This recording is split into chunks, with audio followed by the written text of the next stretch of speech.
أعوذ بالله من الشيطان الرجيم. بسم الله الرحمن الرحيم. السلام عليكم ورحمة الله وبركاته. الحمد لله رب العالمين، والصلاة والسلام على أشرف الأنبياء والمرسلين، سيدنا ومولانا وحبيبنا وشفيعنا محمدا عبده ورسوله. اللهم صل وسلم وبارك على سيدنا محمد وعلى آله وصحبه ومن تبعهم بإحسان إلى يوم الدين. سبحانك لا علم لنا إلا ما علمتنا إنك أنت العليم الحكيم.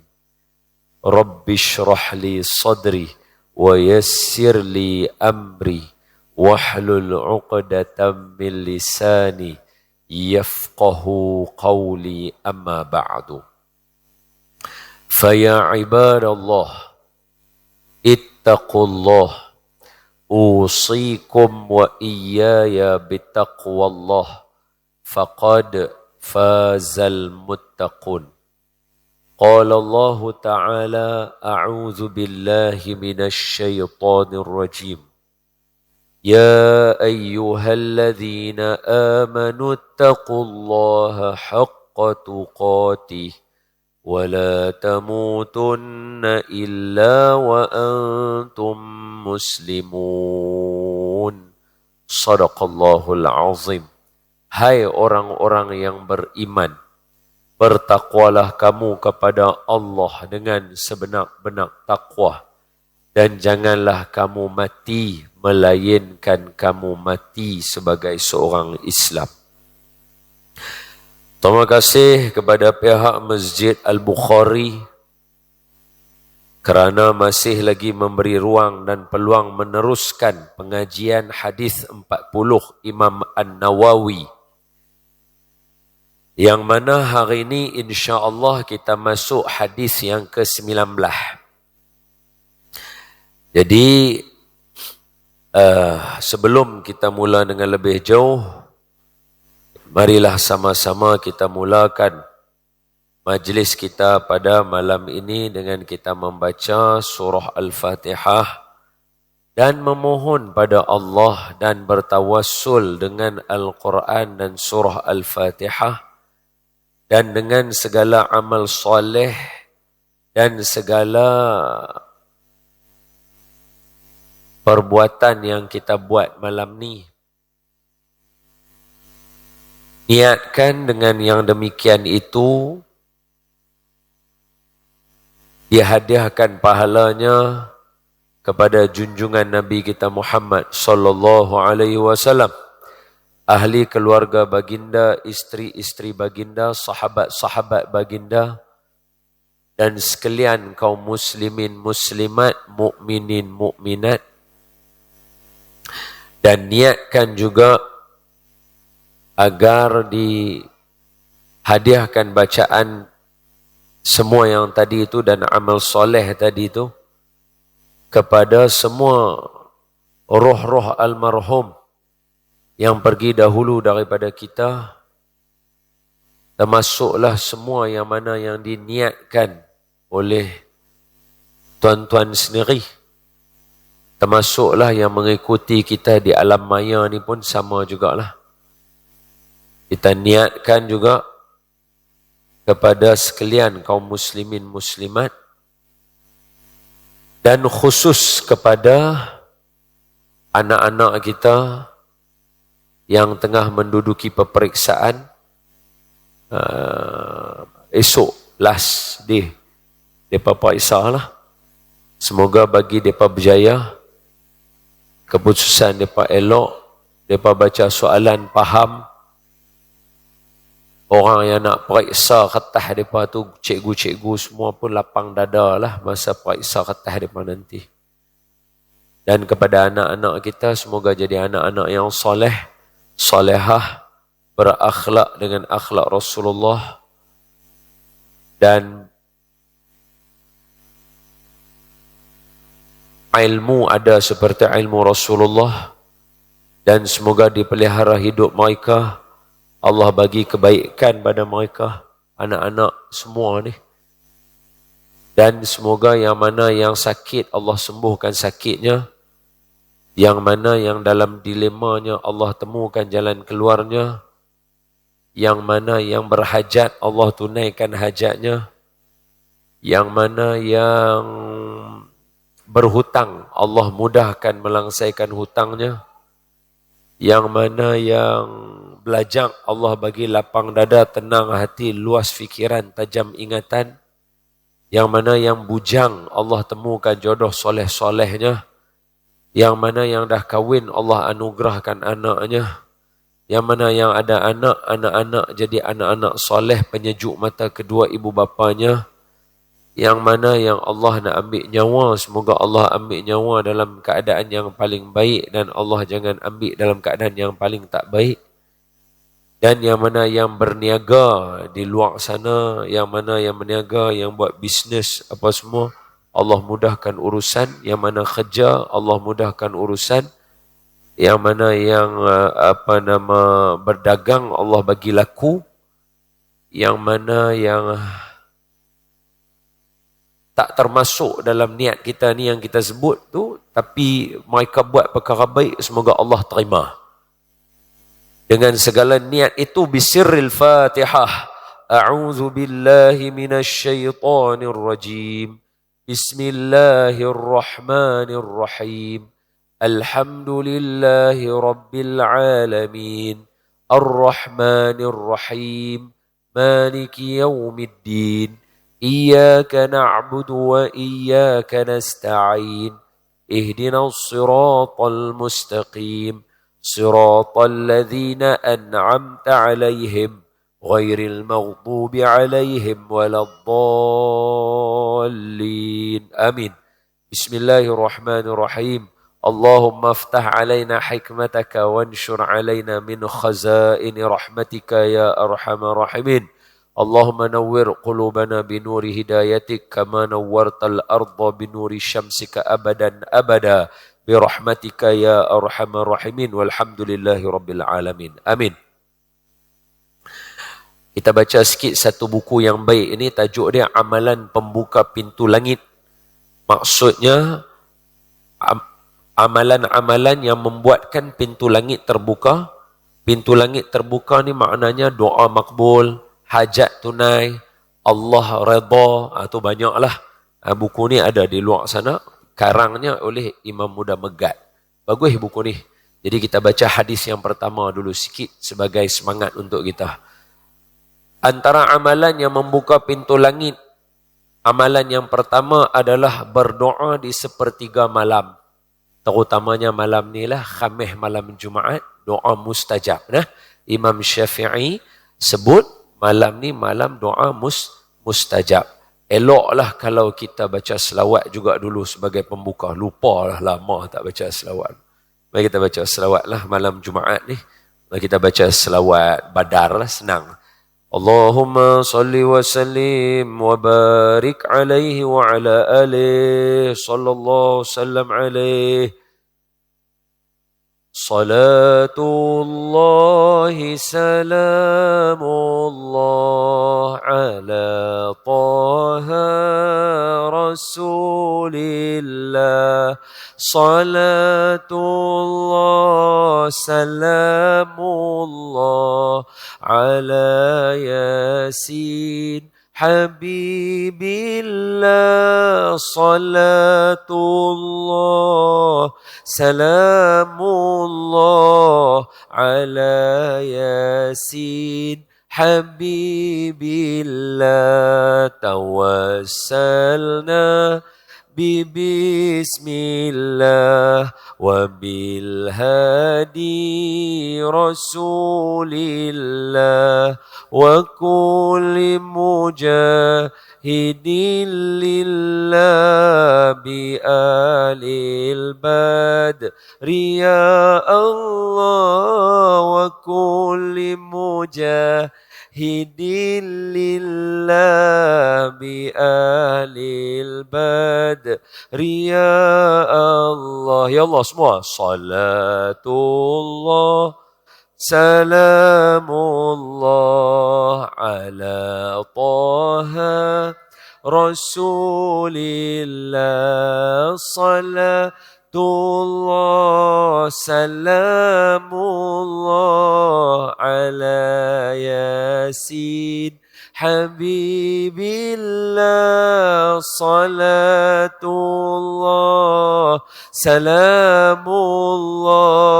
ala Yasin Habibillah. Ilahi salimil ummah minal afati wan niqmah wa min hammi wa min ghummah bi ahlil badri ya Allah wa min hammi wa min ghummah bi ahlil badri ya Allah. Ya Allah semua. Salatullah salamullah ala Taha Rasulillah. Salatullah salamullah ala Yasin Habibillah. Salatullah salamullah ala Yasin Habibillah. Ala Yasin Habibillah. Allahumma salli wa sallim wa barik alaihi wa ala alihi wa sahbihi wa zurriyatih. Baik, buku amalan pembuka pintu langit. Maknanya langit ni sentiasa aja ada buka tutup dia. Every day. Setiap kita. Tapi kena tahulah amalan dia apa. Baru semangat kita buat. Jadi amalan yang pertama malam ni kita share. Berdoa di sepertiga akhir malam. Bahasa canggih dia. Berdoa mula pukul 4 pagi. 4 pagi, 5 pagi. 3 pagi, 4 pagi, 5 pagi. Lah ni subuh 5.50 kan. So lebih kurang time tu lah. Daripada pukul 3 pagi, 4 pagi, 5 pagi. Sampai sebelum subuh.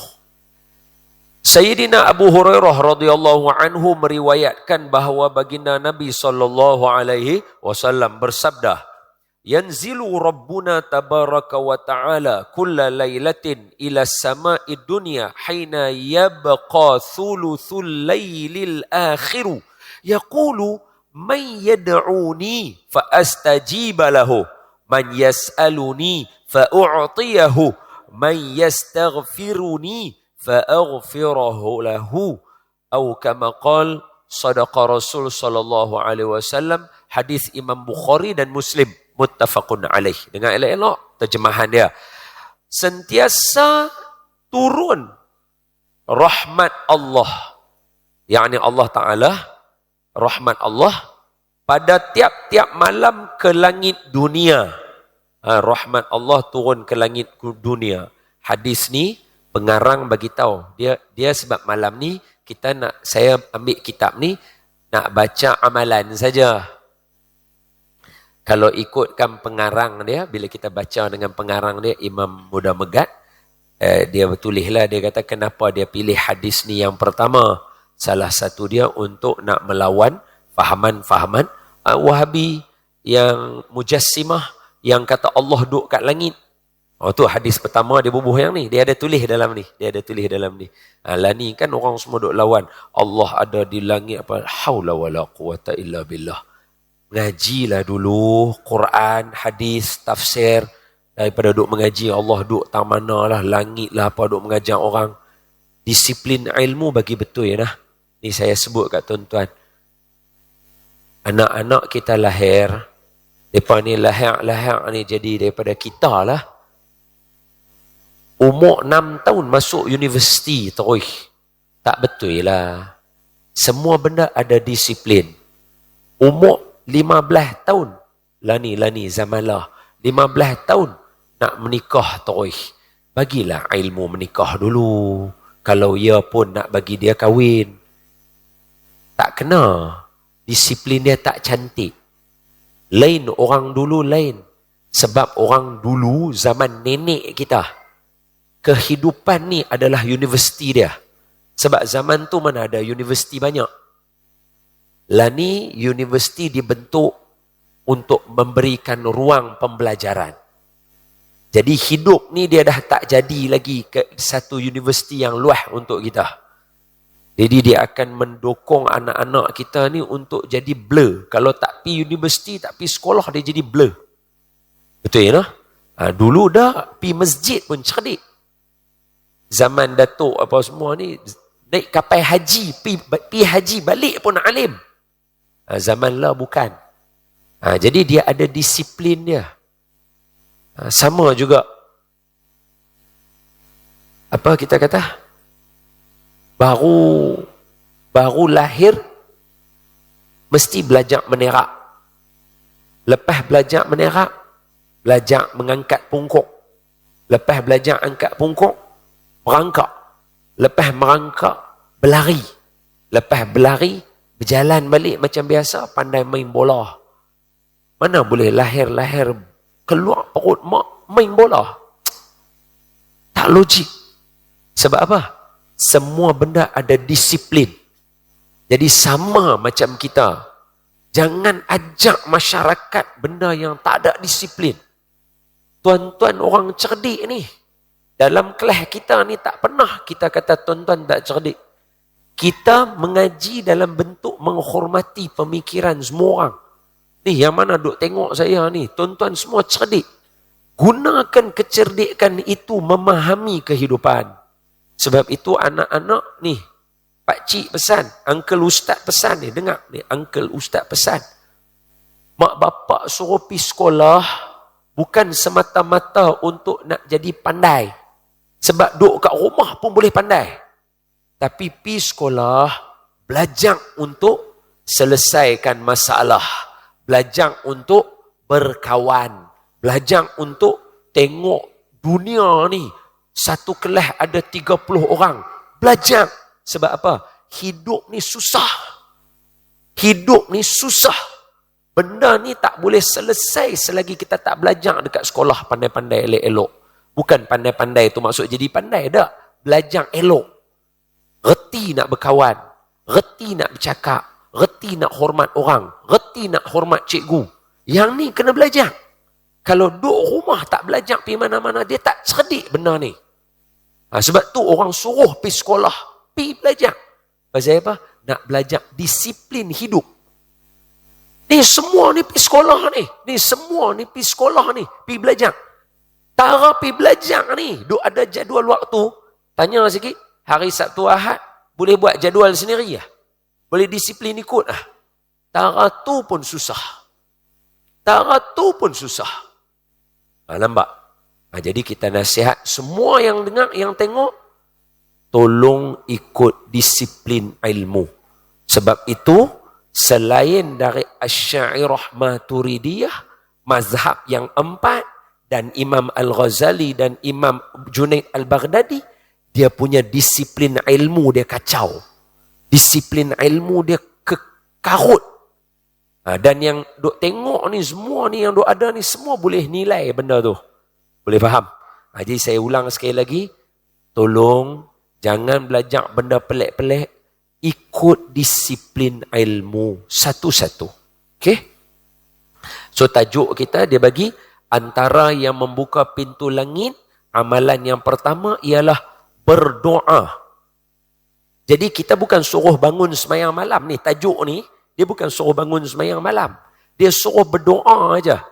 Tapi saya tak baca lah hadis tu. Saya habang saja. Jadi siapa nak baca lagi, pergi tengok buku tu kat luar.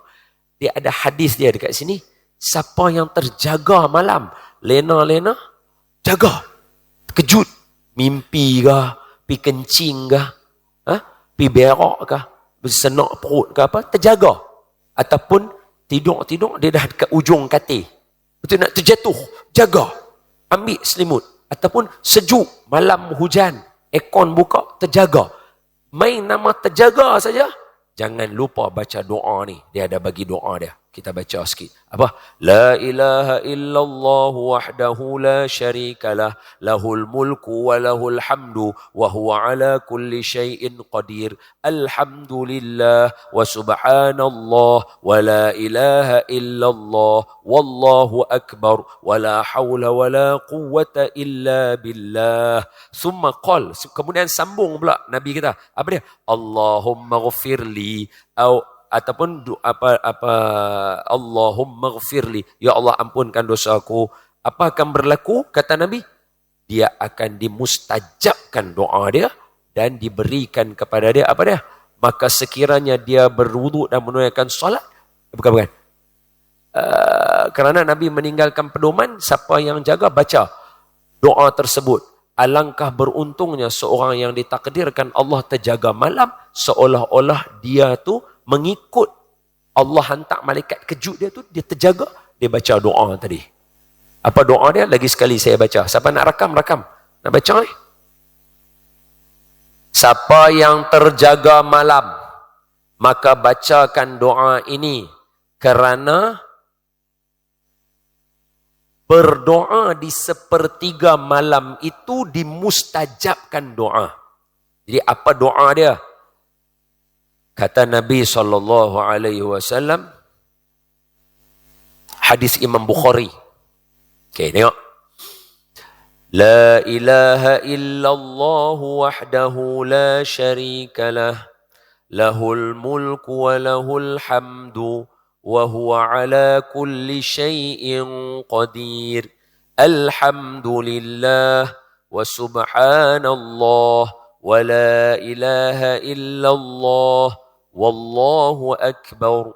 Wala hawla wala quwwata illa billahil aliyyil azim. Allahumma ghafirli.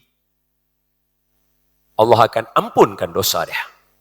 Itu dia doa dia. Boleh dah? Selesai. Habis buku. Jom buka hadis yang ke-19. Hadis hari ini, kalaulah dalam banyak-banyak hadis tak boleh nak hafal, tapi malam ni Allah buka pintu hati kita semua. Kita doa, ya Allah buka dan lapang dah dada kami, hati kami malam ni bagi kami faham. Amin. Ya Rabbal Alamin. Cukup hadis ni untuk jadi bekal kita. Kata ulama. Cukup. Best hadis malam ni. Saya cuba baca sehabis mungkin insya-Allah. Al-hadithut tasi'a asyara. Hadis yang ke-19. Kalau dalam kitab kita, dia pendek saja. An Abil Abbas. Dia terus pitang tu. Tapi kalau kita baca salah satu kitab syarah kepada Arba'in An-Nawawiyah ni, nama kitab dia Fathul Mubin, yang dikarang oleh Imam Ibnu Hajar Al-Haytami. Fathul Mubin, antara kitab yang sedap baca. Dia tulis dahsyat. Sebab beliau antara ulama mazhab Imam Asy-Syafi'i yang sangat-sangat mencintai Nabi dan keluarga Nabi sallallahu alaihi wasallam. Tuan-tuan tengok saya, bagi perhatian, tengok saya. Semua tengok. Majoriti ulama-ulama masyhur. Kalau Inggeris kata bahasa kita, bahasa Francis like kita, Penang. Apa dia? You name it. Namakan siapa saja. Imam Bukhari, Imam Muslim, Imam Tirmizi, Imam Ibnu Majah, Imam Abu Dawud, Imam An-Nasai, Imam Ad-Darimi, Daruqutni, Ibnu Khuzaimah. Siapa lagi? Ambil mazhab pula. Imam Abu Hanifah, Imam Malik, Imam Syafi'i, Imam Ahmad bin Hanbal. Nama pula ulama-ulama yang soleh. Imam Sufyan Ats-Tsauri, Sufyan bin Uyainah, Ibrahim bin Adham. Namakan pula siapa-siapa. Imam Al-Ghazali, Imam Junaid Al-Baghdadi. Namakan lagi siapa? Imam-imam yang orang kata apa, Al-Quran dan sebagainya. Bubuh yang nama siapa? Imam An-Nawawi, imam yang daripada alam Melayu, Syekh Daud Fatani, Syekh Abdul Samad Palimbangi, Syekh Arsyad Al-Banjari, Syekh Ahmad Al-Banjari, Syekh Allahumma salli ala Sayyidina Muhammad. Tok kenali nama saja siapa? Raja Haji fi sabilillah, pejuang-pejuang, Tok Datuk Tok Janggut, Allahumma salli ala Sayyidina Muhammad. Bubuhlah nama apa pun, tak keluar dah takat tu ya boleh. Bubuhlah mana pun. Semua mereka akan bersatu pada satu tempat, iaitu mereka cukup memuliakan, mencintai Nabi dan keluarga Nabi Muhammad sallallahu alaihi wasallam. Tak pernah keluar daripada mulut mereka. Sanggup sampai hati, bahasa kita kata. Sampai hati, atau bahasa utara kita. Apa dia? Tegamak. Keluar daripada mulut-mulut mereka. Yang nama saya sebut tadi tu, mereka tak tegamak. Yang hari ni berapa ramai yang sanggup tegamak sampai hati dalam ceramah. Habang kata, mak bapak Nabi dalam api neraka. La haula wa la quwata illa billah. Hang tegamak no. Ni nama-nama yang saya sebut tadi tu, mereka semua tak pernah keluar daripada mulut mereka melainkan yang baik dan memuji-muja keluarga Nabi kita dan Nabi sendiri sallallahu alaihi wasallam. Jadi siapa nak jadi orang hebat, jangan tinggal rukun ni, syarat ni. Tanam kat anak-anak kita. Tanam kat mereka. Tanam. Al-hadisut tasi'a asyar, hadis 19. An Abil Abbas, Abdullah bin Abbas kan cousin Nabi.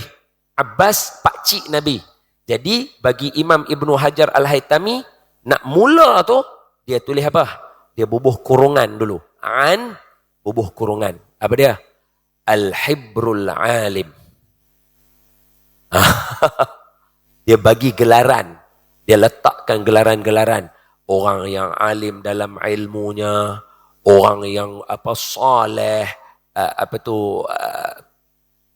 turjuman Al-Quran, orang yang menjadi terjemah Al-Quran yang berjalan, bagi gelaran dulu yang tu kat depan. Baru dia sebut Abil Abbas, Abdullah Sayyidina Abdullah bin Abbas radhiyallahu anhuma. Dalam kurungan Imam Ibnu Hajar tulis dulu Ammi Rasulillah. Tulis dulu Ammi Rasulillah, pakcik Nabi. Habang kat kita yang baca kitab dia tu, bila baca kitab Arab dia tu, Allah, pegang pun kita tahu yang ni orang yang cukup muliakan Nabi ni. Dia sayang Nabi ni. Kita jadi lugu tu. Yang tu kita mau. Sebab itu tengok saya. Jangan habang hang baca berapa banyak kitab. Tapi sebaliknya kata ulama, habang macam mana kitab membentuk hang jadi orang bagus. Jangan duk habang hang baca kitab banyak. Habang macam mana kitab membentuk hang jadi orang bagus. Tu. Sebab tu antara amalan ulama-ulama Nusantara, bila mereka karang kitab-kitab mereka dengan ikhlas dan sebagainya, mereka mohon Allah supaya jaga kitab tu. Sehingga tahap ada sebahagian mereka, kan dulu bukan pakai typewriter, bukan pakai ni, tulis tangan kan, pakai dakwat. Maknanya bukan ada photostat. Kalau nak kena salin balik. Jadi manuskrip utama mereka tu, yang tulis pakai dakwat tu, sanggup pi tepi laut. Ya Allah, kalau aku tak ikhlas, tenggelam buang kitab ni. Kitab terapung duduk elok. Hak tu baru cetak bagi semua orang baca. Sebab apa? Kitab mereka membentuk kita jadi orang soleh, orang bagus. Ni saya doa abang ni. An Abil Abbas bin An Abil Abbas, Abdullah bin Abbas radhiyallahu anhuma qala. So hadis ni daripada cousin Nabi, anak kepada pakcik Nabi yang merupakan sahabat Nabi yang alim, sahabat Nabi yang soleh, sahabat Nabi yang muda tetapi telah menjadi penafsir Al-Quran yang paling cantik sekali. Beliau. Apa kata dia? Qala, kata dia. Kata beliau, kuntu khalfan nabiyyi sallallahu alaihi wasallam yauman. Suatu hari aku naik belakang Nabi di atas kenderaan Nabi. Dalam terjemahan ulama, kenderaan itu adalah bagol. Bagol. Bagol ni besar daripada kalde, kecil daripada kuda. Besar daripada kalde, kecil daripada kuda. Badan macam kuda, muka nak mirip-mirip macam kalde. Yang ni bagol. So Nabi naik bagol, belakang Nabi Sayyidina Abdullah bin Abbas. Sayyidina Ibni Abbas. Wah, untung dia. Pasal peluk Nabi. Ni. Ulama kita punyalah sayang Nabi ni sampai kepada tahap mereka tulis dalam kitab mereka. Apa? Mereka cari, kira berapa ramai orang yang biasa naik kenderaan dengan Nabi. Orang panggil istilah kita kapul. Mereka naik dengan Nabi. Berapa orang? Approximately, tulis nota, plus minus 50 orang. Dalam beratus ribu sahabat, hanya 50 orang saja tambah tolak yang biasa naik kenderaan dengan Nabi. Bukan semua. Bukan semua. Ni semua orang-orang pilihan Allah. Rezeki mereka. Naik kereta dengan Nabi. Aish. Oh, Allahu Akbar. Antaranya, seorang pemuda bernama Abdullah bin Abbas. Bukan muda pun, lebih kepada kanak-kanak lah. Tapi kita panggil pemuda. Nabi wafat. Beliau berusia 2 riwayat. 1, 13 tahun. 1, 15 tahun. Mana masa Nabi wafat, baru umur 13 tahun dengan 15 tahun. Tingkatan 1, tingkatan 3. Allah, muda sangat. Tapi, apa ulama sebut? Alim. Berjalan Sayyidina Umar tu, pergi masuk dalam kumpulan Ahlul Badar. Ni cerita bulan lepas. Siapa mai ingat lah. Siapa tak mai tak ingat. Tapi mungkin yang mai pun ada yang tak ingat jugalah. Ulang sikit. Bulan lepas kita ada cerita pasal perang Badar. Betul? Kita cerita pasal akhlak para sahabat. Macam-macam lah kita cerita. Antaranya soalan yang question mark. Pasal apa malaikat turun ramai, beribu-ribu. Walhal malaikat seorang saja boleh takik orang mati semua. Sebab jawapannya ialah, kata ulama, Allah menurunkan malaikat dengan sifat adil Allah Ta'ala. Walaupun yang nak lawan tu musuh, Allah tetap adil dengan mereka. Allah turunkan malaikat dengan kekuatan manusia. Sebab tu dia turun ramai. Malaikat ni tak sah kata takik. Dia jerit, mati. Mana kaum Nabi Soleh, kaum Nabi Soleh. Tuan-tuan tak ingat tengok terbeliak lagu tu. Kaum Nabi Soleh, macam mana mereka buat kat unta Nabi Soleh? Malaikat jerit kat dia, pekik kat dia. Malaikat ni dia.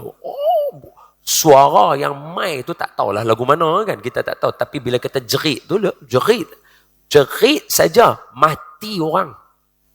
Tok Sah kata jerit. 10 malaikat. Salah satunya malaikat Jibril, Mikail, Munkar, Nankir, Raqib, Atib, Ridwan, Malik, Israfil. Ujung. Israfil meniup sangkakala. Tiup dunia hancur. Tu dia. Tiup hancur. Allah. Makna kalau takat nak lawan perang Badar 1000 orang, hang tiup dunia hancur. Hang tiup dunia hancur. takkanlah nak lawan Badar 1000 orang hang. Faham tak? Tapi kerana sifat Allah, Allah kok mana pun yang adil. Cuma ni tambahan, tengok saya. Dalam doa kita, kalau tak sebut mulut pun di hujung hati itu minta jugalah supaya Allah jangan hitung kita di akhirat dengan keadilan dia. Dia buat adil dengan kita jahanam. Dia buat adil dengan kita jahanam. Minta rahmatlah. Semoga Allah merahmati tuan-tuan dan saya di akhirat esok insya-Allah dan di dunia. Amin. Ya Rabbal Alamin. Allah hitung kita dengan adil ya. Sebelah mata tak lepas. Habis silap-silap bulu mata pun tak lepas apa. Hak jambang lagu ni lagi mampu. Kita semua jenis geng jambang kilo punya. Hak bulu mata pun tak lepas. Jambang mampu. Jadi kata Sayyidina Abdullah bin Abbas, aku duduk belakang Nabi tu. Tiba-tiba Nabi kata, faqala, Nabi kata kat aku. Mana Nabi habang kat dia. Hei, dengar ni, nak cakap ni. Ya ghulamu, hai anak, hai budak. Inni u'allimuka kalimatin. Aku nak cakap kat hang beberapa perkara. Dalam bahasa manusia biasa, sebab ni Nabi Muhammad sallallahu alaihi wasallam dia lain sikit kita terjemah, tapi dalam bahasa kita seolah-olah kita duduk lagu ni Wiwi ni nak tanya sikit boleh tak? Ada lebih kurang lagu tu, maknanya simple ya. Wiwi aku nak abang sikit macam ni ya. Simple. Tapi sebab Nabi, Allah bagi mulut Nabi, walaupun Nabi kata aku nak simple lah dengan hang, dia tak simple. Dia tak simple. Kalau tak mesti Nabi kata ni aku nak ajak hang benar-benar berat ni. Tapi Nabi kata ni nak abang sikit lah. Walaupun Nabi kata ni nak abang sikit, tapi nak abang sikit ni berat, dahsyat. Apa Nabi kata dekat Sayyidina Abdullah bin Abbas ketika naik, Nabi kata, ya ghulam, hai anak, u'allimuka kalimatin. Ni nak pesan sikit kat hang ni, dengar ni. Apa dia? Yang pertama, ihfazillaha yahfazka. Jaga Allah, Allah akan jaga kamu. Tengok hadis ni. Kalau jenis nak baca saja, tak mau ada cikgu, kita akan kata apa? Terang-terang ni apa kata tuan-tuan? Bukan saya, hadis ni. Apa dia? Jaga Allah, Allah jaga kamu. Awak, Allah lemah sangat kah yang hang nak jaga Tuhan? Jadi baca kena ada guru. Walaupun Nabi sendiri yang sebut hadis Nabi. Bukan boleh kita faham buta-buta lagu tu ya. Bila baca-baca, Allah ada tangan. Tangan. Allah ada kaki. Kaki. Allah ada mata. Allah duduk kat langit. Langit. Mana boleh lagu tu? Hak ni macam mana? Hak ni macam mana? Jaga Allah. Allah jaga kamu. Tu dia.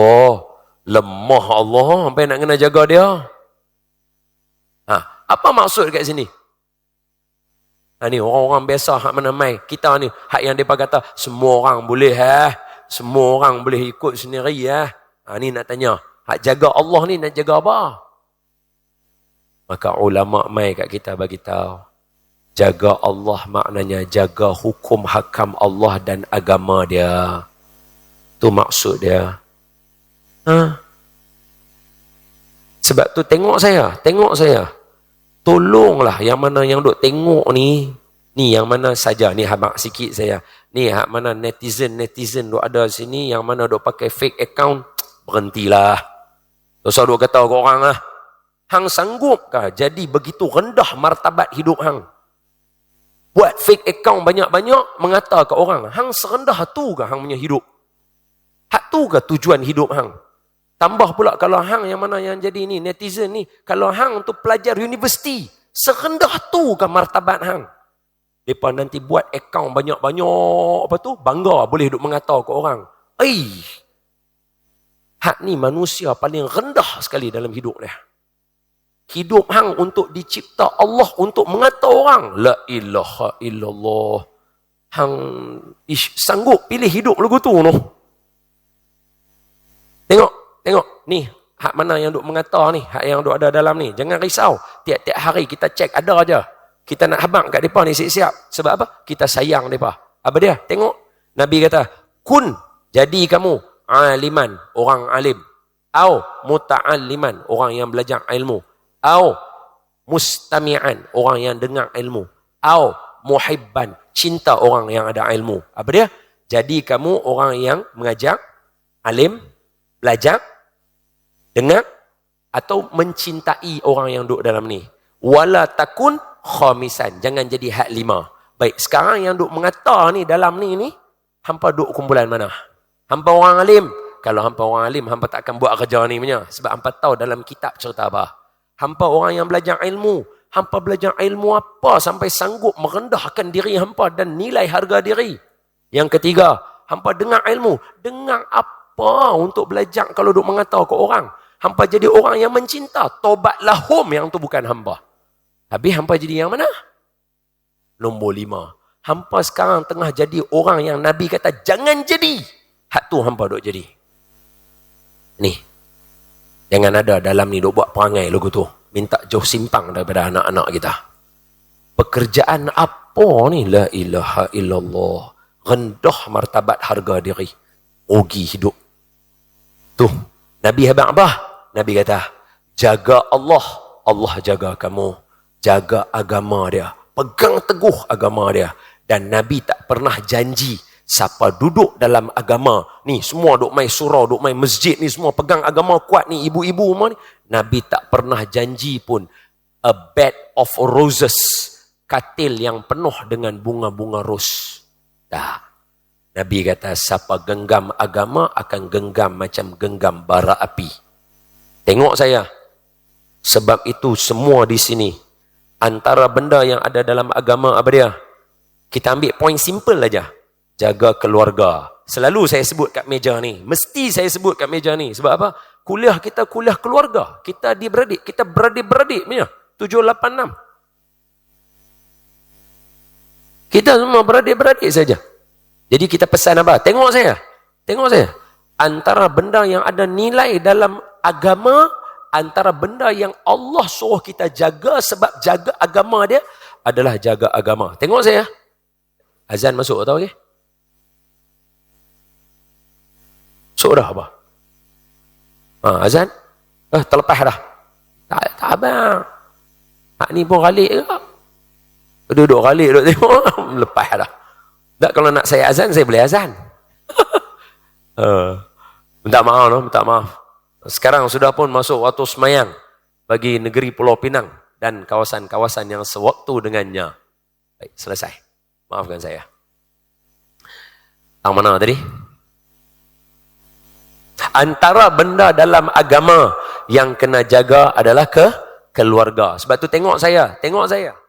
Sebab tu nak sebut, kalaulah pasangan kamu adalah seorang guru, maka bersedialah untuk dia menghabiskan masanya dengan masyarakat dan menghabiskan masanya dengan ilmu dan menghabiskan masanya menjadi rujukan kepada masyarakat.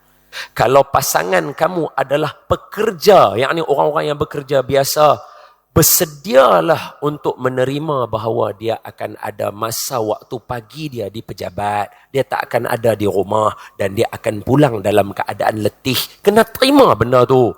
Kalau pasangan kamu seorang doktor, kamu kena terima. Dia kena tengok orang, bertentang mata dengan orang, dia kena nasihat orang, dia kena bagi pandangan dia pada orang. Kalaulah pasangan kamu seorang pemimpin, kamu kena bersedia. Dia bukan lagi jadi milik kamu seorang, dia akan jadi milik masyarakat. Dia kena dengar berapa ramai orang dan dia perlukan tempat bersandar tulang belakang dia, iaitu kamu, untuk support dia. Kalau pasangan kamu seorang, apa lagi? Nak bagi apa contoh lagi? Ahli sukan. Okey, kalaulah pasangan kamu seorang ahli sukan, kamu kena bersedia. Dia kena ada latihan dan dia membawa nama negeri dan negara. Beban berat tu ada pada dia. Benar ni kita kena. Sebab baru kita jaga agama kita. Kita jaga agama Allah. Sebab Allah dia mengambil berat untuk semua. Daripada sekecil-kecil anak sampai setua-tua orang. Daripada sebelum hidup sampai selepas mati. Itu agama. Jadi Nabi pesan kat Ibni Abbas, ni budak kecil ni. Apa antara yang ulama' terjemah?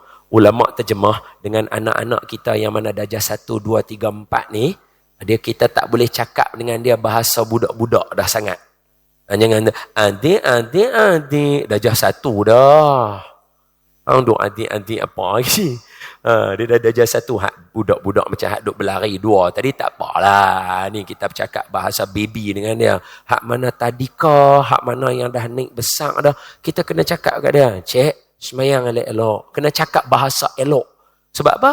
Cuba bayang, Nabi wafat, umur beliau 15 atau 13. Dalam ni tuan-tuan nak ambil berapa? Bagi saya satu. 13 ke 15? Tuan-tuan nak ambil mana? 15. Datuk, 15. Okey, 15. Okey, contoh kita ambil 15. So katalah tengah duk naik unta barol dengan Nabi ni, katalah lagi 3 tahun Nabi wafat. Contoh. Makna umur Nabi 60. Jadi umur dia berapa? Umur dia baru darjah 6. Betul tak? Dia duduk belakang Nabi, duk peluk Nabi ni, dia darjah 6. Nabi kata apa kat dia? Jaga agama. Jaga Allah, Allah jaga kamu. Tu. Maknanya apa? Tuan-tuan kita dah boleh pesan dah ke anak-anak kita, darjah 1, darjah 2, darjah 3, benda yang agama. Abang, kalaupun tak macam ni, cukup. Abang, pergi sekolah lagi, kalau semayang nah. Semayang elok-elok. Tu ya, pesan. Ni. Kemudian ulama' jawab lagi. Apa dia? Hebatnya Nabi, pilih waktu yang boleh masuk dalam kepala otak. Antaranya ketika kita naik kenderaan atau dalam perjalanan. Dalam berjalan tu, tuan-tuan duk balik sekolah, duk bawa anak, cakap dengan dia. Tanya dia sekolah dia macam mana, masa tu nak bagi nasihat. Tuan-tuan tengok saya. Antara, ni yang saya buat di rumah saya lah, share bila. Soalan yang kami akan tanya anak-anak bila mereka balik rumah. Apa antara soalan dia? Yang pertama, abang, kat sekolah tadi benda apa yang paling syok? Tu soalan. Jangan tanya soalan ya, tak. Kalau tuan-tuan tanya soalan ya dengan tak, dia jawab ya, tak. Tambah pula mata duk tengok handphone. Dia duduk, abang, tadi pergi sekolah best tak? Best? Habis. Jangan tanya yang tu. Abang, tadi dekat sekolah banyak kerja? Banyak? Tanya dia soalan buka. Abang, di sekolah tadi apa yang best? Saya yang paling best sekali waktu rehat lah. Dia jawab, tak apa. Tak usah. Gelak sebab terhibur. Bukan gelak sebab peleceh dia. Bukan gelak sebab nak camdik dia. Boleh faham? Gelak sebab terhibur. Bang, tadi sekolah apa hak best? Seorang kata, saya tadi waktu rehat lah berarti. Rehat best, saya pergi keluar, saya makan. Jadi kita tahu, dia ni dia makan ni, dia punya ni. Jadi kalau apa-apa kita nak counter dia, abang, sebelum makan sekejap lagi, cek pergi semayang dulu lah, lepas tu baru makan. Kita ada benda, kita tahu dia ni lagu mana. Seorang lagi, dek, macam mana kat sekolah apa yang best? Saya yang best tadi, saya dekat sekolah, saya tolong cikgu angkat buku. Kita ada dulu tu. Tapi kalau hak nangoi-nangoi ni lain sikit lah. Dia pun nak jawab juga. Saya yang best dekat sekolah. Tapi saya minta maaf tuan-tuan, anak-anak saya memang dia cakap KL lah, sorry lah. Tak upaya. Saya kat rumah cakap Penang, dia tak bunyi lagu tu. Dia aduh, rasa gagal lah saya di situ. Gagal lah. Dia kata saya abati. Dia cek pun dia tak pakai. Tu karun tu. Dia kata saya, kecil dia kata, saya dekat sekolah yang saya paling suka, dia kata, yang paling saya best sekali, saya main dengan kawan. Dia panjang sikit cerita dia. Kawan saya nak tangkap, Saya tenang bola tu. Oh, dia punya cerita. Kita dengar. Jadi panjang cerita dia. Itu soalan yang pertama. Soalan yang kedua. Abang, apa yang dekat sekolah tadi yang bagi abang teringat sampai sekarang? Apa benda hak dia ingat sampai sekarang? Dia dah balik rumah pun dia duk ingat. Kawan dia kata kat dia ke? Dia kata kat kawan dia ke? Yang tu tuan-tuan punya kerja lah.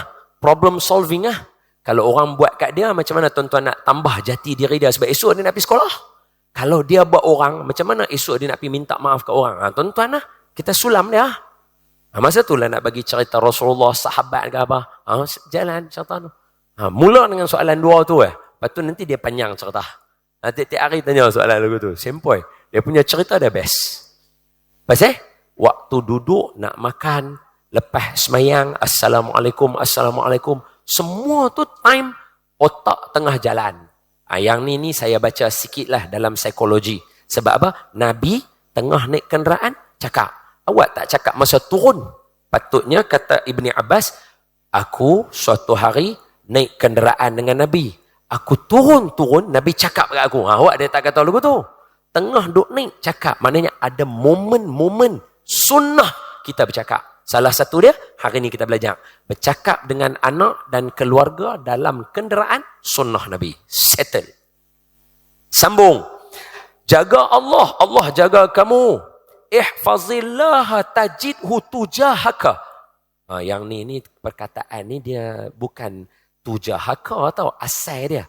Tapi dia ada kaedah bahasa Arab. Tapi kita tak bincang lah. Saja je saya abang ada nota dia kat situ. Nanti tuan-tuan rajin. Anak-anak tuan-tuan yang mana pandai-pandai esok dia dalam lah sikit.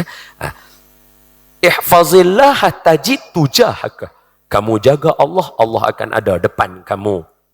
Allah akan ada di hadapan kamu. Maksudnya bila kita jaga Allah di waktu mana pun, kalau waktu senang kita jaga Allah, waktu susah Allah ada dengan kita. Kalau waktu kita semayang kita panjangkan dia dari segi tertibnya, jaga elok turun dan sebagainya, waktu kita berdoa Allah ada makbulkan doa kita. Ada bunyi lagu tu. Iza sa'alta fas'alillah. Jika kamu nak minta atau nak tanya sesuatu, minta dekat Allah. Bila kamu nak minta dekat Allah. Yang ni orang yang mana yang tak setuju dengan kita, dia akan lawan tang sini. Bila mana kita ada tawassul dengan ayat Quran, tawassul dengan amal soleh. Dia kata, tengok, Nabi sendiri kata, kalau nak minta dengan Allah. Tengok saya. Dia inilah namanya disiplin ilmu. Nabi yang sama juga yang ajak kita minta dengan benda-benda lain tu. Contoh, ingat tak? Minta pertolongan dengan amal soleh. Maksudnya, ya Allah, kalau ada amalan-amalan aku yang ikhlas dalam hidup aku. Contoh, kita tengah terdesak kan? Kita minta kerja tak dapat. Esok nak interview entah dapat entah tidak. Jadi kita berdoa. Ya Allah, Ya Allah, Ya Allah. Lepas tu main kepada satu tahap. Satu, minta dengan nama Nabi kita. Ya Allah, aku memohon dengan keberkatan nama Nabi-Mu Muhammad, kekasih-Mu Muhammad, Nabi kesayangan-Mu Muhammad sallallahu alaihi wasallam. Tolonglah mudahkan interview aku. Itu cara dia. Nabi ajak. Lagi satu, dengan amal soleh. Ya Allah, dalam seminggu dua ni, aku ada ingat satu aku buat baik. Hari tu orang mai surau, mai masjid. Kawan tu tak ada duit. Aku bagi kat dia RM5. Kalau hak tu aku ikhlas, tolonglah bantu aku. Boleh. Pasal apa? Hadis Imam Bukhari. Siapa cerita kat kita? Nabi cerita kat kita. Macam mana 3 orang terperangkap dalam gua. Kemudian pintu gua tu hujan. Tanah lembut barangkali. Mereka lari 3 orang masuk. Batu tu jatuh, gedum, tutup pintu gua. Jadi depa buka tak boleh, tolak tak boleh. Dia terbuka sikit tak celuih depa nak keluar. Maka salah seorang daripada 3 tu kata, jom kita berdoa minta Allah Taala kalau ada amal soleh kita yang kita boleh minta tolong. Nabi yang cerita kat kita, tengok saya. Kalau perbuatan tu tak betul, buat apa Nabi cerita kat kita? Jadi Nabi yang suruh minta ke Allah, Nabi yang sama yang cerita kat kita benda tu. Jadi disiplin ilmu, gabunglah. Jangan duk buat macam hak yang tadi tu setan yang cerita kat kita. Hak ni Nabi habaq kat kita. Hang, padalah, jangan buat macam tu. Boleh nah? Ha? Jadi Nabi ajak kita, seorang tu kata, ya Allah, saya ni ada ibu dan ayah, ibu saya nak minum susu. Ni cara dia doa. Nabi ajak kita. Jadi tuan-tuan pun boleh buat lagu tu. Makna bercerita dengan Allah. Ya Allah, saya ada seorang ibu yang nak minum susu. Saya pergi bekerja dan cari susu. Tiba-tiba hari itu saya balik lambat. Balik-balik mak saya dah lena. Saya duduk di tepi katil dia, pegang mangkuk susu tu. Walaupun anak saya, isteri saya lapar nak minum susu, sebab tu je minuman dan makanan kami yang kami ada. Saya tak bagi kat dia. Saya nak mak saya minum dulu. Duduk tunggu lagu tu. Mak saya jaga. Saya suar bagi kat dia minum. Lepas dia minum baru saya bagi anak-anak dengan isteri saya minum. Walaupun mereka dalam lapar. Kalau itu amal saya ikhlas, tolong buka pintu gua ni. Batu tu bergerak. Gerum. Hadis Imam Bukhari.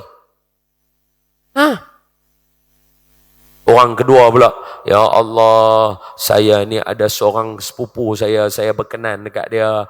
Dia perempuan. Yang ni lelaki, yang duk berdoa ni lelaki. Saya ada sepupu seorang, saya berkenan dekat dia. Dia lawa apa semua. Tapi dia banyak kali tolak permintaan saya. Suatu hari dia mai berdepan di rumah saya. Dia ketuk pintu rumah saya. Saya buka-buka tengok-tengok dia. Dia kata, tolong bagi bantuan duit kat saya. Ayah saya sakit, saya nak berubat. Saya menggunakan peluang tu untuk kata, boleh. Tapi dengan syarat, hang bersonok dengan aku. Boleh faham nak bahasa tu nah? Budak-budak tu tengok segan pula nak cakap. Kalau orang tua saja cakap dah tadi. Hang bersonok dengan aku.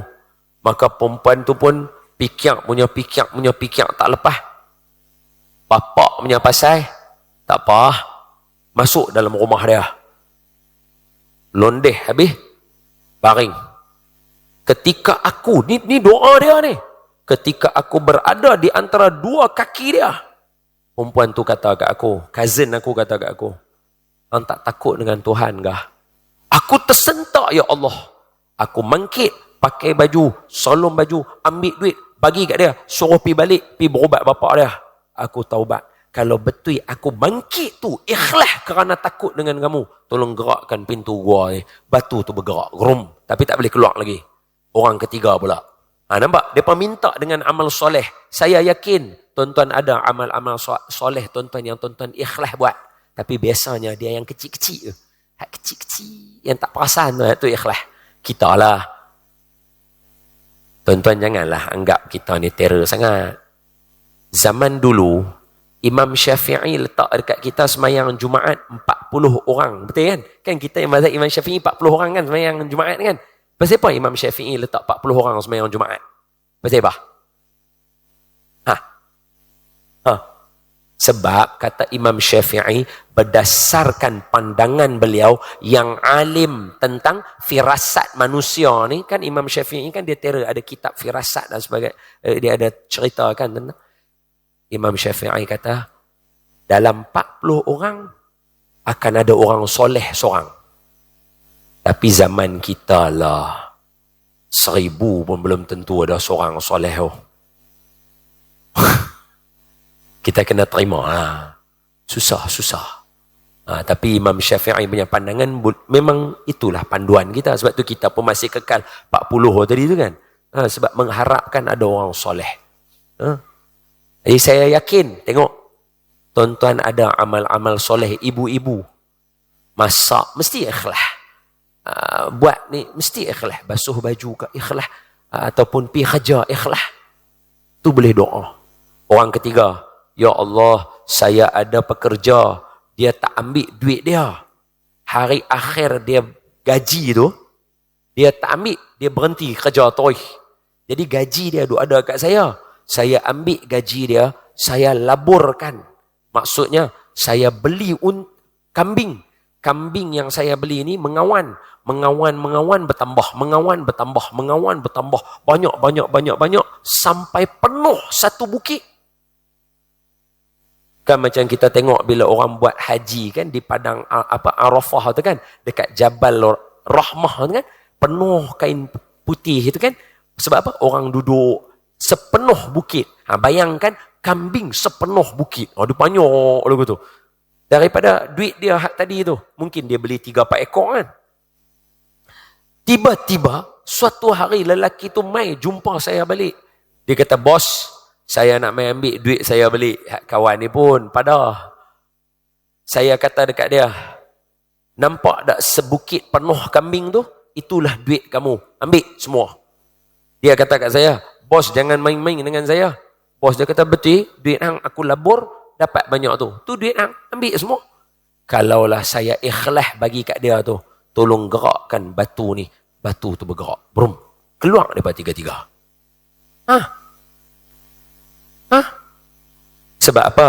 Nak tunjuk kata, memanglah kita sebut amal soleh, sebut nama Nabi, sebut dengan apa tawasul dengan ayat Quran. Tapi masa kita angkat tangan tu, ke siapa? Allah lah. Bukan ke orang lain. Betul? Cerdiklah sikit. Asal orang doa, je tak tahu. Hak yang lagi tak boleh belah. Doa semua menghadap kiblat. Tak usah duk menghadap kubur ke, tak usah duk menghadap maqam Nabi ke apa. Hak tu saya tak boleh terima. Kita pipi berdoa angkat tangan depan maqam Nabi kita baca kan. Apa antara doa yang ada yang famous? Tuan-tuan duk baca tu. Maulaya salli wa sallim daiman abadan ala habibika khairil khaliqi kullihimin. Okey, maulai itu apa doa dia? Ya Rabbi bil Mustafa balligh maqasidana waghfir lana ma madha ya wasi'al karami tu. Ya Rabbi bil Mustafa balligh maqasidana waghfir lana ma madha ya wasi'al karami. Itu doa. Yang bila kita pergi depan maqam Nabi, kita baca yang tu. Ataupun tu dalam selawat Adnani.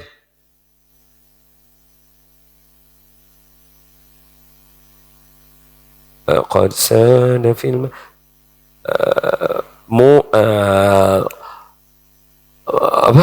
صلى عليك الله يا عدناني يا مصطفى يا صفوة الرحمن الحمد لله الذي أعطاني هذا الغلام الطيب الأرداني أحمد مكتوب على الجنان صلى عليك الله في الأحيان. Lepas tu doa.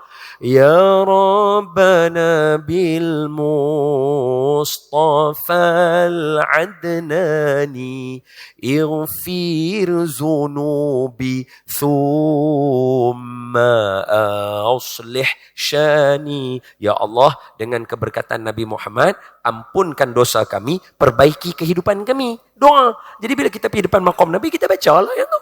Bila angkat aja, doa semua menghadap kiblat. Siapa kata doa menghadap kiblat? Kalau doa betul menghadap kiblat, hampa makan, meja makan hampa belah mana? Hampa makan tak baca doa. Hampa masa buka puasa kan, contoh buka puasa tang sini kan. Hampa bentang suproh lagu tu kan. Baik, hak baca doa belah mana? Hak belah nu je baca doa. Hak yang duduk belah ni tak baca doa. Janganlah macam tu. Bagilah betul disiplin dia. Kiblat doa mana? Bukan yang ni. Kiblat doa?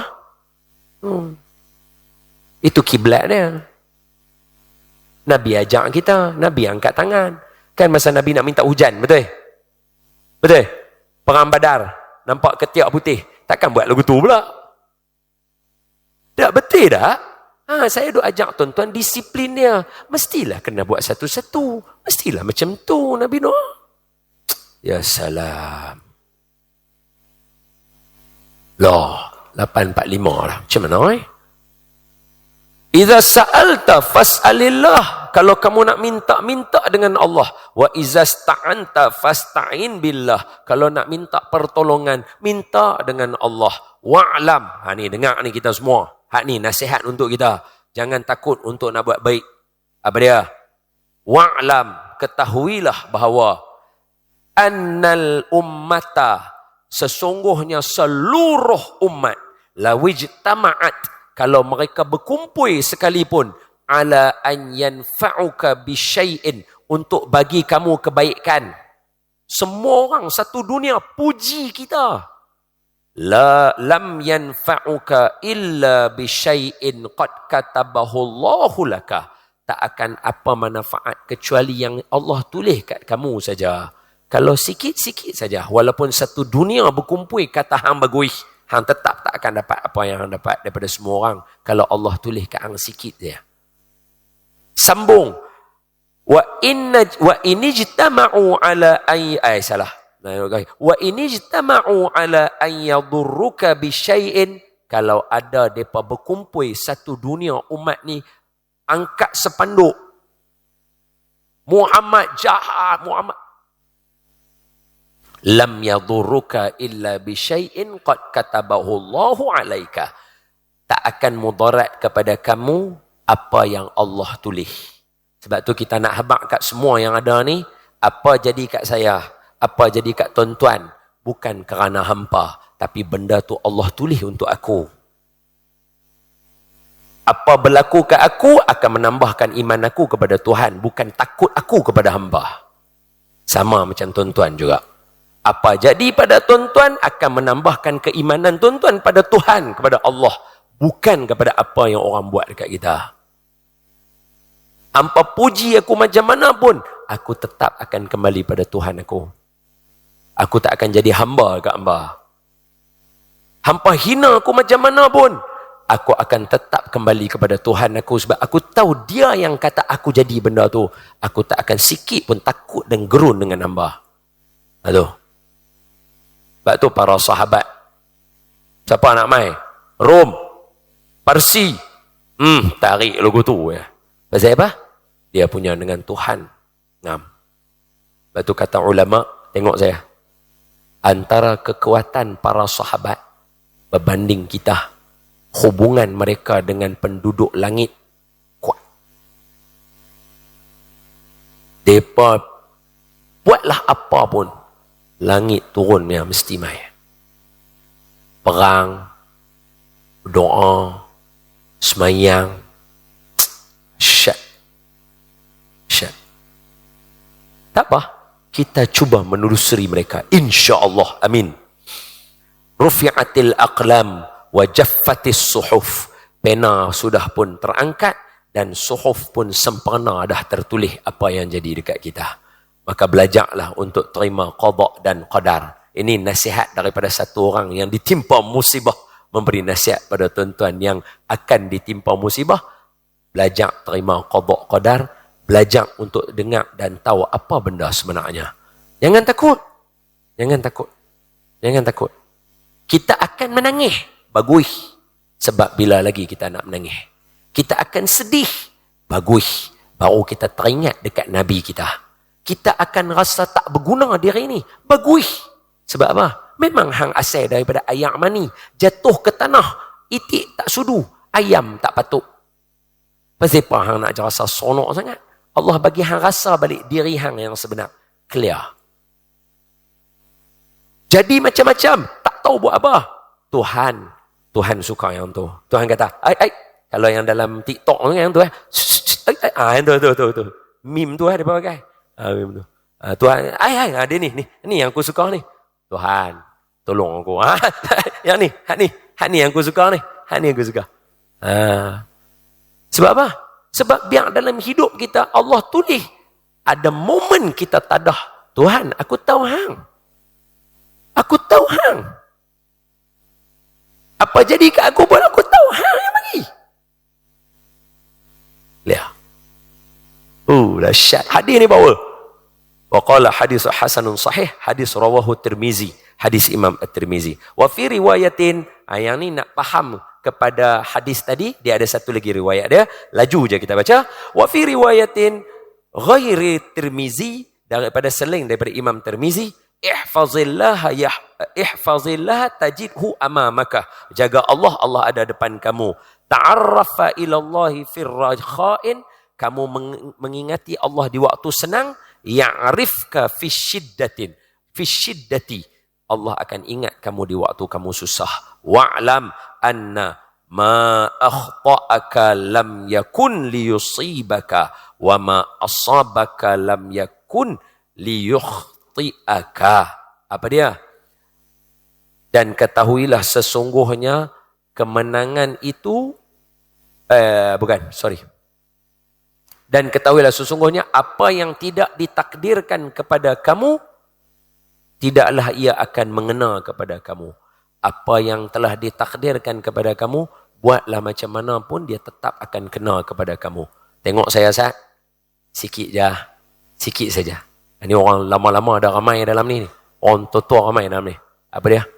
Ini saya nasihat kepada semua yang umur macam saya. Umur 40, kita memang akan kena godam ya. Mesti ya. Sebab banyak hadis dan peringatan, siapa umur lepas 40, tabiat lama buruk dia, perangai dia, semayang dan ibadah dia, kalau dia tak ubah-ubah lagi, lepas 40, dia akan sama, dia tak akan berubah dah. Sebab tu semua orang umur 40 mesti akan kena godam ya. Dan orang tua-tua yang mana yang dah lalu, mereka semua akan hangguk ya. Apa yang saya kata. Sebab sistem kita sama. Tuhan kita sama. Semua para Nabi naik umur 40 apa? Dalam surah Al-Qasas. Muka surat belah kanan. Atas selang 2 muka. Al-Qasas. Dia start macam ni. Buka selak satu. Buka selak satu lagi. Atas. Falamma balagha ashuddahu wastawa. Nabi Musa. Dan ketika mana Nabi Musa sudah sampai umur 33 dan sempurna umur 40. Nabi kita dapat wahyu umur apa? 40. Sama. Saya masa kena, mula-mula sekali orang tua-tua, bila kita pergi kan saya minta nasihat dan sebagainya, jumpa dia kata, Ustaz Don umur apa? Padan lah. Itu buah dia. Dan saya syok. Sebab apa? Semua masyarakat di Malaysia kenal saya daripada saya muda. Tahun umur saya 25 tahun, 26 tahun. Orang Malaysia kenal saya. Sampai lah umur saya 40 tahun. Apa jadi kat saya? Saya suka. Sebab apa? Orang semua boleh belajar. Kita cerita satu-satu. Kita perbaik. Kita bukan orang jahat. Kita buat satu-satu. Saya suka. Sebab saya duduk di sini ini mungkin berkat doa tuan-tuan. Bukan usaha saya. Itu saya nak share. Siapa yang naik-naik 40 lagi 2-3 tahun, stand by. Apa kata mereka? Hak ni orang tua-tua yang nasihat saya. Dia kata apa? Dia akan attack kita. Allah akan main kat kita tu. Pada benda yang paling kita jaga. Contoh, kita jaga perkahwinan kita. Dia akan serang kat situ. Dia nak tengok hang sabak tak mana. Kita jaga, macam saya duk jaga kan, minta ampun, minta maaf nah, sepanjang ceramah apa, duk kata lagu tu sepanjang tu, duk jaga ceramah. Dia main serang tang tu dia nak bagi. Tang tu dia nak bagi. Tang tu dia nak bagi. Sama. Semua. Siapa yang ada company, sayang company dia apa, naik umur 40, tang tu dia nanti main. Tang tu dia nanti main. Hak jaga kesihatan. Jaga kesihatan. Duk jaga hak nu jaga ni, naik 40, hak tu dia serang lo. Dia bagi lo. Nak tengok kita pergi tang mana. Ingat hadis 19 ni. Jadi apa-apa, ingat hadis 19. Nombor 1, tengok. Jaga Allah, Allah jaga kamu. Nombor 2, kalau kamu jaga Allah, Allah akan ada depan kamu. Nombor 3, apa dia? Kalau nak minta, minta dengan Allah. Kalau nak minta pertolongan, minta pertolongan. Okey. Kita tukar. Minta dua-dua saya tak faham lah. Kalau nak berdoa, doa kepada Allah. Kalau nak minta pertolongan, minta kepada Allah. 4. Ingat, kalau satu dunia kumpul, nak bagi hang bagi elok, hang tak akan jadi elok kecuali yang Allah tulis kat hang. Kalau satu dunia kumpul, nak penayang hang, nak pedajai hang, hang tak akan terdaje kecuali yang Allah tulis kat hang. Faham? Dan Allah dia habang.